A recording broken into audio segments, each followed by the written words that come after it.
Video viral जब वो नकली पंडित बन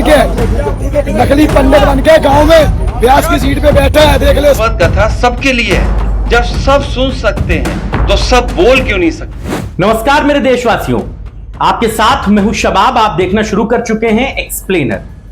आज हम आपके सामने लेकर आए हैं एक ऐसी खबर जो सिर्फ एक घटना नहीं है बल्कि हमारे सामाजिक ढांचे पर एक गहरा सवालिया निशान लगा है।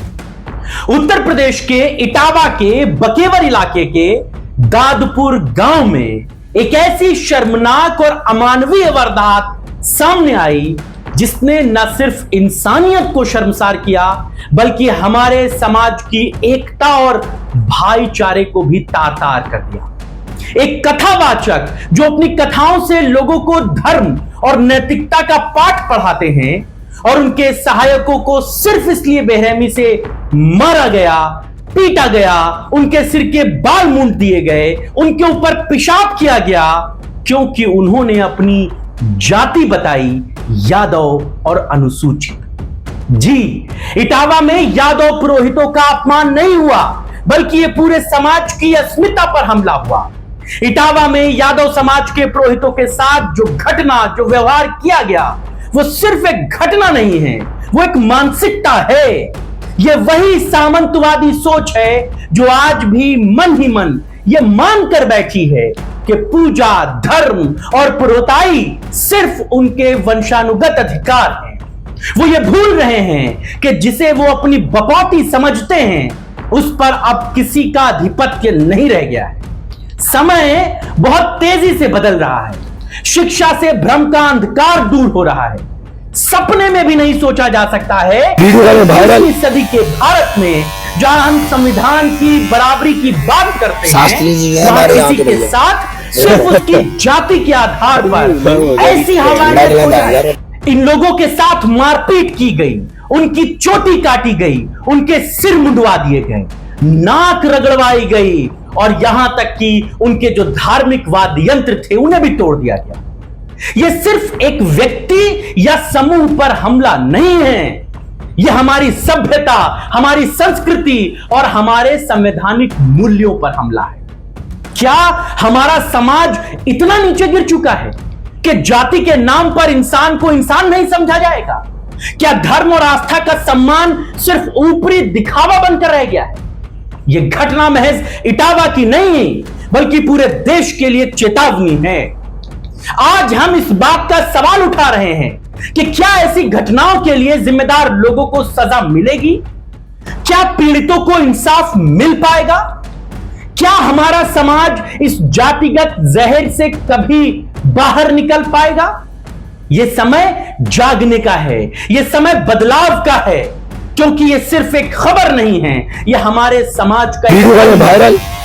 क्या भगवान श्री राम ने शबरी से उनकी जाति देखकर मेल खाई? कि भगवान कृष्ण ने सुदामा के साथ उनकी जाति देखकर मित्रता की, उनकी हैसियत देखकर मित्रता की? रामायण और गीता तो नकली पंडित बन के आपने भी पढ़ी होगी। नकली पंडित बन के गांव में एक आध दो लाइनें तो जरूर आपको याद है। दिमाग के घोड़े दौड़ा लीजिएगा, एक आध श्लोक आपके जहन में रटा पड़ा होगा।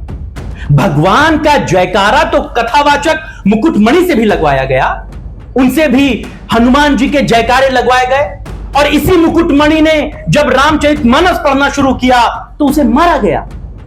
हमारे पवित्र ग्रंथ रामायण में भगवान श्री राम ने शबरी, जो एक भीलनी समाज से आती थी, जो समाज का सबसे निचला तबका था, इनको न सिर्फ सम्मान दिया बल्कि उनके आतिथ्य को भी स्वीकार किया। शबरी ने प्रेम और श्रद्धा से झूठे भेड़ भगवान को खिलाए। ये कहानी, ये बात तो आपको पता होगी ना। और श्री राम ने उन्हें गले लगाकर यह संदेश दिया कि भक्ति और इंसानियत के सामने जाति कोई महत्व नहीं रखती। ठीक वैसे ही भगवान कृष्ण और सुदामा की मित्रता हमें यह सिखाती है कि सच्ची दोस्ती में धन, वैभव या सामाजिक स्थिति मायने नहीं रखती। सुदामा एक गरीब ब्राह्मण थे। जब कृष्ण से मिलने द्वारिका पहुंचे तो कृष्ण ने उन्हें राजा की तरह सम्मान दिया, उनके साथ भोजन किया, उनकी हर जरूरत को पूरा किया। यह महज कहानियां नहीं है, या सिर्फ ये बातें सुनकर अनसुनी की जाए, सुनकर आगे बढ़ जाए, ये सिर्फ इसलिए नहीं है ये कहानियां हमारे समाज के लिए एक आदर्श हैं। भगवान राम और कृष्ण ने हमें सिखाया है और करके दिखाया है कि हर इंसान बराबर है, चाहे वो किसी भी जाति, किसी भी वर्ग या किसी भी समुदाय से। लेकिन इटावा की इस घटना को देखकर क्या हम कह सकते हैं कि हम भगवान के आदर्शों पर चल रहे हैं? हम भगवान का जयकारा तो लगाते हैं, लेकिन उस जयकारे को हमने कितना आत्मसात किया? एक कथावाचक जो धर्म और भक्ति का संदेश फैला रहा है, उसको सिर्फ जाति की वजह से आप अपमानित करेंगे? क्या यह हमारी धार्मिक और सांस्कृतिक विरासत का अपमान नहीं है? क्या वो ब्राह्मण नहीं है तो वो कथा नहीं कर सकता, भगवान का नाम नहीं ले सकता? संत यादव जिन्हें मारा गया है, वो बताते हैं कि पहला श्लोक हो गया था, भागवत भी शुरू हो गई थी। शाम को उन लोगों को, गांव के लोगों को ये पता लगा कि ये किसी और जात के हैं, तो वो उनके पास पहुंचे और बोले, कहां के रहने वाले हो? वो कहते हैं कि हमने कहा कानपुर के हैं। शिक्षक थे, स्कूल बंद हो गया, इसके बाद अब हम भागवत। तो वो लोग बोले कि पता चला है तुम्हारी जात बहुत छोटी है। हमने कहा हम यादव हैं। तो उन्होंने हमारी आईडी मांगी, हमारे पास आधार कार्ड नहीं था। हमने कहा कि घर का नंबर ले लो, हमारे घर से पता लगा लो। इन्होंने नंबर ले लिया, हमारे बेटे से बात की, पूछा। बेटे ने जैसे ही अपने नाम में यादव बताया, इनके कान में यादव अल्फाज गया। इन्होंने कहा कि ये 300 देवी के ब्राह्मणों का गांव है, यादव होकर यहां भागवत करने आए हो। और इन्होंने हम लोगों को बहुत मारा, रात भर इन्होंने टॉर्चर किया, यहां तक कि हमारे बाल काट दिए। संत सिंह यादव यह आरोप लगाते हैं कि एक महिला का मूत्र भी हम पर छिड़का गया। इसके बाद बोले, ब्राह्मण का मूत्र तुम्हारे ऊपर पड़ गया है, अब तुम पवित्र हो गए हो। संत कुमार कहते हैं कि हमने तो शुरू में ही सब कुछ बता दिया था। जब यहां आए थे तो कहा गया कि तुम्हारी हिम्मत कैसे पड़ गई कि ब्राह्मणों के गांव में आ गए हो, ब्राह्मणों के गांव में तुम गद्दी पर बैठोगे। वजह सिर्फ यही थी कि हम लोग यादव थे। वजह यही थी कि ये जात के यादव थे, इनके जो साथी थे वो शेड्यूल कास्ट। कह रहे थे, मार रहे थे और कहे जा रहे थे कि हमें तो ब्राह्मण वक्ता चाहिए था। मैंने कहा कि ये तो तुम पहले सोच लेते, पहले तो तुमने जात पूछी नहीं, बाद में अब जात पूछ रहे हो। जैसे ही उन्होंने हमारे मुंह पर यादव सुना, बोले ये गांव ब्राह्मणों का है, यहां आप कथा नहीं कह सकते। इस पूरे मामले पर राजनीति भी जमकर हो रही है। इस पूरे प्रकरण पर वो भाजपा के लंबरदार प्रवक्ता, वो भाजपा के तथाकथित दलित नेता, वो भाजपा के दलितों के उत्थान की बात करने वाले नेता कोई सामने नहीं आ रहे हैं। किसी की यह हिम्मत नहीं कि वो इटावा पहुंचे, इन लोगों के साथ खड़े हों और कहें कि तुम्हारे साथ अन्याय हुआ है। जिन लोगों ने तुम्हारे साथ अन्याय किया है, हम उन्हें सख्त सजा दिलाएंगे, हम उन्हें SC/ST एक्ट में सजा दिलाएंगे, हम उन्हें जेल भेजकर दम लेंगे। क्यों कहेंगे? भाजपा की सरकार में अन्याय हो रहा है ना। अब यह अन्याय पश्चिम बंगाल में हो रहा होता तो हां, जरूर हम वहां जाके अपनी छाती पीट लेते, हम जरूर कहते कि ये ममता बनर्जी के राज में हो रहा है। ये कर्नाटका में हो रहा होता, केरला में हो रहा होता, साउथ के किसी राज्य में हो रहा होता जहां भाजपा की सरकार नहीं होती, वहां जाकर चूड़ियां तोड़ी जाती और कहा जाता ये दलितों का अपमान है, ये बाबा साहेब का अपमान है। लेकिन यहां तो राम राज है, यहां किसको क्या कहना है? जो हुआ वो हुआ, जिस जाति के लोग होंगे उनके नेता आएंगे तो देखा जाएगा। खैर, मामले पर अखिलेश यादव समाजवादी पार्टी के सुप्रीमो और सांसद ये बात कहते हैं कि इस मामले में अगर तेजी के साथ और गंभीर धाराओं में कार्रवाई नहीं हुई तो ये सरकार को अल्टीमेटम है कि हम आगे बड़ा प्रदर्शन करेंगे। भगवत कथा सबके लिए है। जब सब सुन सकते हैं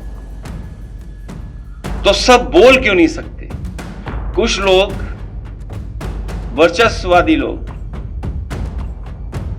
प्रभुत्ववादी लोग कथा वाचन में अपना एकाधिकार बनाए रखना चाहते हैं। सांसद चंद्रशेखर रावण भी कहते हैं कि सरकार को हम चुनौती देते हैं, इस मामले में सख्त धाराओं में मुकदमा दर्ज हो, अपराधियों पर SC/ST एक्ट में कार्रवाई हो। वरना हम सरकार को अंजाम भुगतने की चेतावनी देते हैं। उन्होंने भी सोशल मीडिया पर यह बात कही है। इन सब के बीच जब तक मैं आपको यह खबर बता रहा हूं, तब तक कानूनी रूप से इटावा के वरिष्ठ पुलिस अधीक्षक ब्रजेश कुमार श्रीवास्तव कहते हैं कि थाना बकेवर पुलिस ने पीड़ित की पहचान करने के बाद तहरीर ले ली है, केस दर्ज कर लिया गया है, विवेचना जारी है। पुलिस की टीम ने अब तक 4 लोगों को गिरफ्तार कर लिया है, जेल भेज दिया है। किन धाराओं में किया है, कैसे जेल भेजा है, क्या सख्त कार्रवाई होगी, इसका इंतजार करना होगा। लेकिन यह समाज की कुरीति हमको आपको आगे बढ़ने से रोकती है। हमारे आपके पांव में बेड़ियां हैं। कहीं एक दलित को घोड़ी चढ़ने से रोक दिया जाता है, तो कहीं एक दलित को कुएं का पानी भरने नहीं दिया जाता। हम आजादी का जश्न भले मना लें, हम देश भर में भले कार्यक्रम कर लें, हम बाबा साहेब की तस्वीर लगाकर भले उनको नमन कर लें, लेकिन ये हमारे आपके लिए एक बड़ा विचारणीय सवाल है, बड़ा गंभीर सवाल है। भगवान का नाम तो सब ले सकते हैं, ईश्वर की प्रार्थना तो सब कर सकते हैं, फिर आप उनकी जात कैसे देख सकते हैं? ये बड़ा गंभीर सवाल। इसी सवाल के साथ आज की चर्चा में बस इतना ही। नमस्कार।